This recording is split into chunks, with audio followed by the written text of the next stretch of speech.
All right, welcome back to Yarn as a Second Language. Today, story time. I wish it was a happy story, but it's not a happy story. It's not a sad story either. Not in real life, just in crochet life. Okay, so here's the deal. Many of you know that I was making a baby blanket for my brother. He's going to be having a child very, very soon. We're excited about that.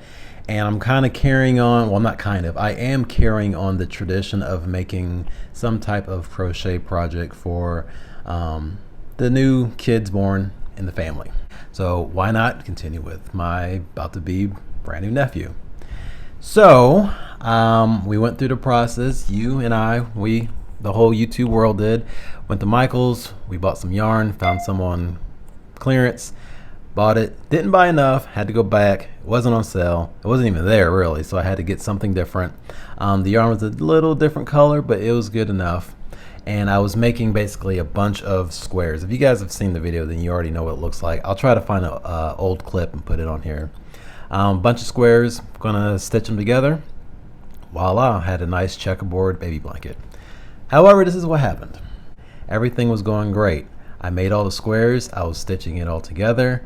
I was probably about 70% done. I was real close to being finished, okay? Hey everybody, I was editing this video and I want to show you guys something crazy. Alright, so this is wild, guys. This is absolutely crazy. 89% of you who watch our videos, you are not subscribed to our channel. You're not subscribed. Shout out to the 11% who are subscribed to our channel. You guys are the real troopers. So why don't you guys, the 89% who are not subscribed, hit that subscribe button. Join the family, join the team, all right? I don't know why you wouldn't. It's free. You guys have fun. Me and Miss Nikki dropped some really good videos. I think you'll really enjoy it, all right? So just want to drop that real quick. I just couldn't believe that 89% were not subscribed. So, all right, let's go ahead and get back to the video. Oh, one more thing. If you're not subscribed, why don't you hit that subscribe button? All right, let's get back to the video.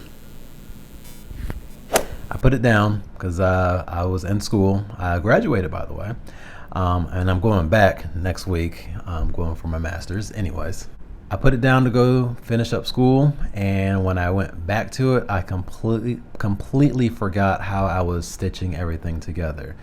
Before, it was a nice, invisible, seamless stitch. It was wonderful. I don't know how I was doing it. Well, obviously, because you can see where this is going. So when I picked it back up and started stitching it together again, it was no bueno. It was not at all how it originally was. So the seams were really thick, and because they were so thick, it was starting to curl the project, and it was not good at all. It didn't look good. It didn't feel good, and even though the yarn was soft, the seam was so thick that it didn't feel good to the touch. So I started to try to frog it. I attempted that. That did not work at all. It was, I don't know if it was so tangled or it's just so tightly stitched that it just would not come out.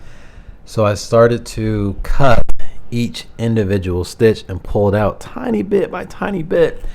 And that was just way too time consuming. So I am sad to say that I threw the whole thing away.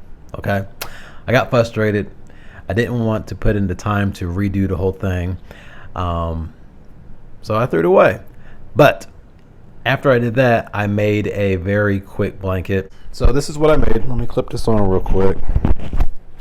So I made this nice granny square. And I think it turned out really well. I had some extra yarn in the yarn stash, and I had just enough to make this size. I literally, when I was done, it was like I had that much of a tail left. So that was great because I didn't have much to weave in. And you guys know how much I just love weaving in my ends. So this is what I came up with. I think it looks really good. I think he will like it. I know the baby will like it, because what baby doesn't like a soft blanket? So that is going to be what I give him, unless you guys decide I'm not going to redo what I was doing the checkerboard, but I would do that style and just continue on and just make one big square for a blanket. So I want you guys to decide. I want you guys to comment, give him this, or go ahead and make him the style that I was previously making, just one big square. I'm gonna let you guys make that call. Okay, so make sure you comment below and let me know. Also, just one more thing before we go. If you haven't seen the video with my grandmother, do yourself a favor and go check that out. 70 plus years of crocheting. How many people can say that? That is truly incredible. So big shout out for Grandma for letting me come all the way to Louisville, invade her space and her time, and just pick her brain a little bit. I hope we can do that again in the future. We were basically just went over her origin story of how she started crocheting back in, I think, the 50s. Okay. So maybe next time we can get some techniques, some, you know, get more in depth of the projects that she had made. I'm sure she's got pictures, and she has quite a few in her room that she had made. So let me know if you're interested in that as well. Also, real quick, Miss Nikki will be back very soon. She's doing good. Many of you have asked about her. She's doing great. Okay, I promise she'll be back very soon. Other than that, let me know about the baby blanket. Give them this one, or go ahead and create the other style that I was doing before. Thank you guys for watching. If you're not subscribed, hit that subscribe button, and we will see you guys at the next video. Adios.